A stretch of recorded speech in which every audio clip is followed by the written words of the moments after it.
Miram and Jess, my friends. That means good morning. Let's make some biscuits. This is how I do it. So we're going to use 4 cups of flour. Yes, it's very, I do it very technical, you know.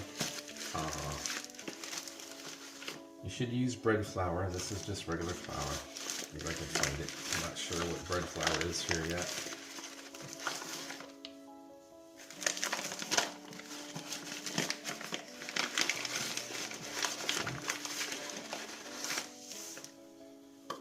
Okay, that is that. Salt. Let's get some salt. Okay, pinch. Whatever a pinch of salt is to you. That's about good. Whatever. Okay.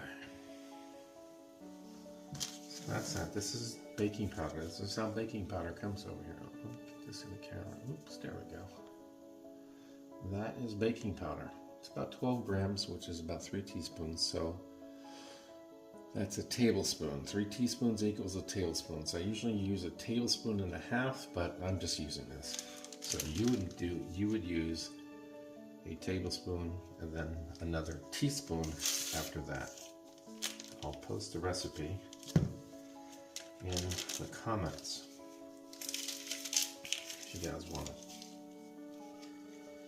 Okay, so salt, baking powder. I usually mix this up.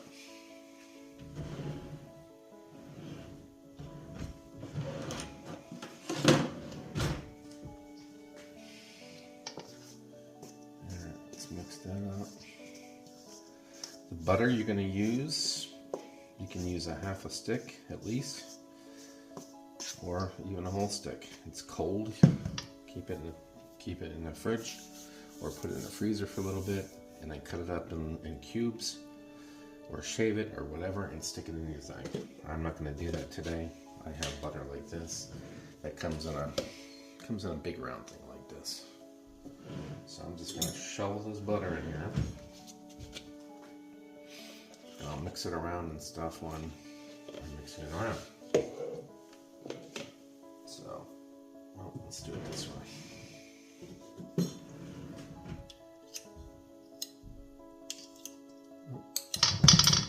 Yeah, that worked out really well. Whatever. It will get in there.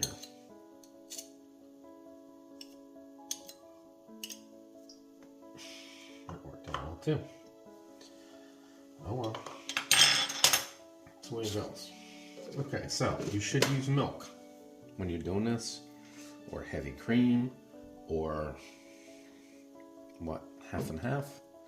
I don't have any of that, so I'm just using water. So it's going to be about a cup and a half, cup and 3/4.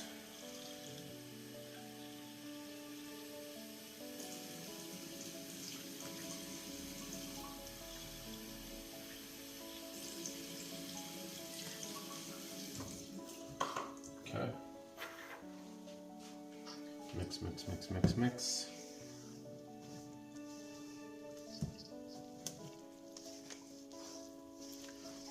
You don't want it too loose, you don't want it too hard. I use my counter here as a board to roll this stuff out. If it's too dry, you just add a little more juice to it. If it's too wet, you just add a little more flour so you can knead it. Okay, let me finish that up. It needs a little more.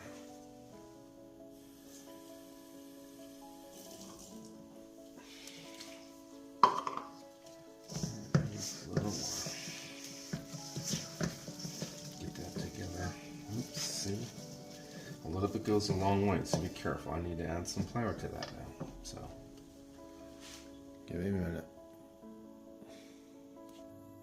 Okay, I've added a little more flour. We're going to turn it on to our sort of cutting board. Of course, so it doesn't stick. You know, add flour as you need to, so it doesn't stick.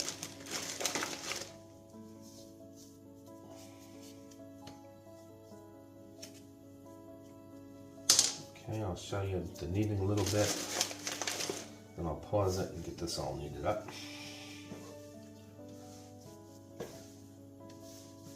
Of course, the butter, you're going to cut yours up or you're going to shave it so it's nice and neat in there.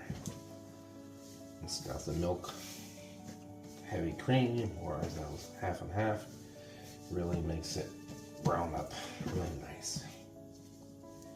So you're going to fold it over on itself like this several times. This helps to, there's my chunky butter. This helps to make it the different layers. That's the key. Plus, you want to leave it about 3/4 of an inch thick before you cut them. So, you don't have to put in the comments about me overworking the dough. I've been doing it this way for many years. Each time is unique and different, so that's what makes them unique and different. Each time is unique and different. So, I'll fold this over on itself a few more times. You can do it 3 or 4 times. Flour as needed.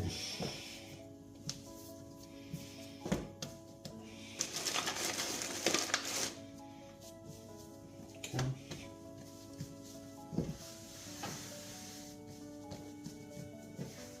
Okay, so here's my rolling pin. Hey, I don't have a rolling pin yet, so we're using this. Works out just fine. Now you gotta improvise. You gotta use what you got. So, rolling pins in Albania, of course. I just haven't got one yet. Okay. So each time I do this, it's a little different in texture and a little different in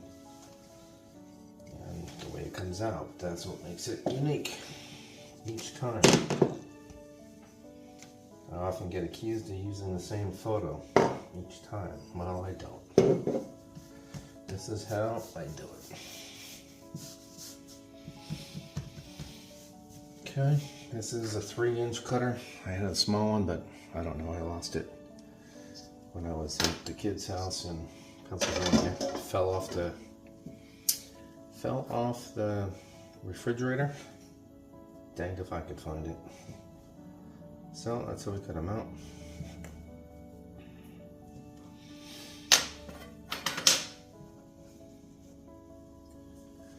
We stick them on the sheet here. They should be touching. I read somewhere that's supposed to help it rise or something. Oops, that one got screwed up, but hey, that's what makes it unique and different. Okay. I'm going to continue to do this and I'll get back to you.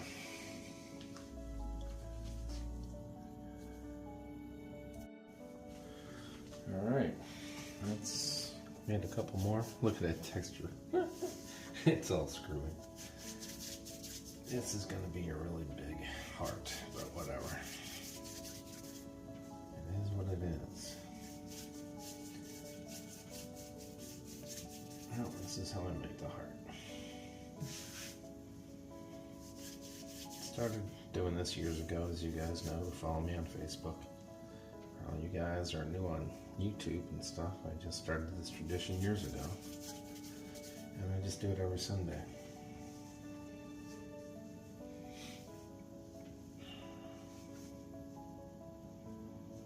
Okay,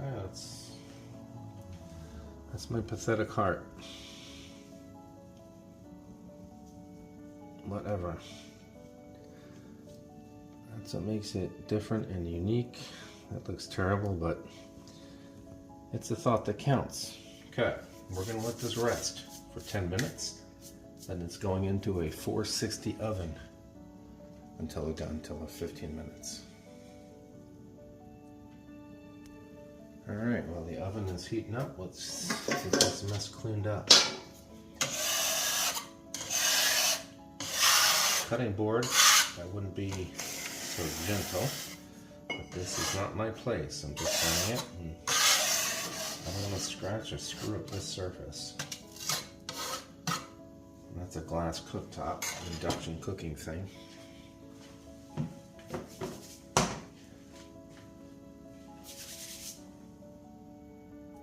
Alright guys, that has been 10 minutes. Let's get these in the oven. Let's see if you can see these before they go in, see? Okay.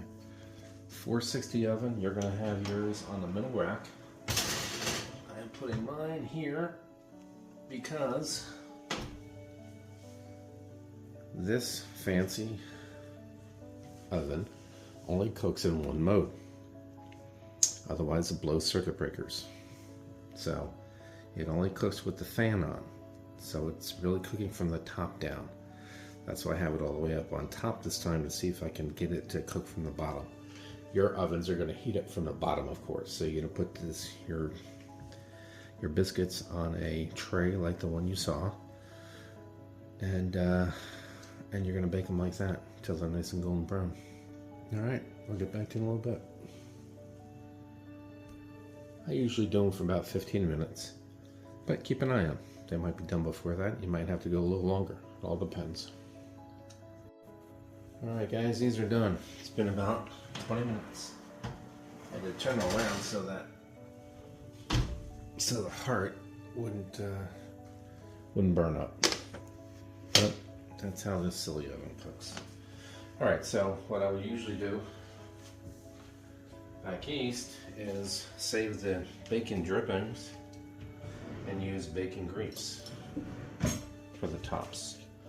When you use milk and stuff, this will be a lot different and richer and deeper color. I just like to use some kind of grease on the top and stuff. So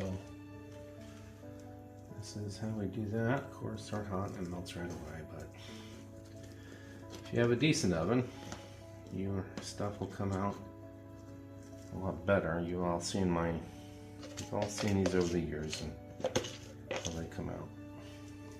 Each time is different and unique, of course.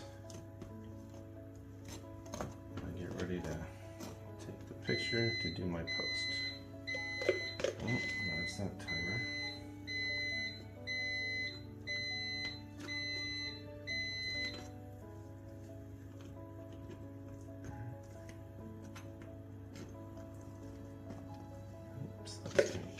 Heart, and we're done. Pathetic looking heart, but whatever, you get the point. Thought that counts. Not that looks perfect or not perfect. Ow, sucker's hot. Of course, why would it be? Okay, that's how we make those biscuits. Nice. Get a nice smoke coming up. I'm probably going to have some of these suckers. They look good. Alright you guys, thank you for coming along. That's how the Biscuit Man makes his Sunday biscuits. And see you guys next time. For them and Daddy, thank you. Your Pupshin, we'll see you later.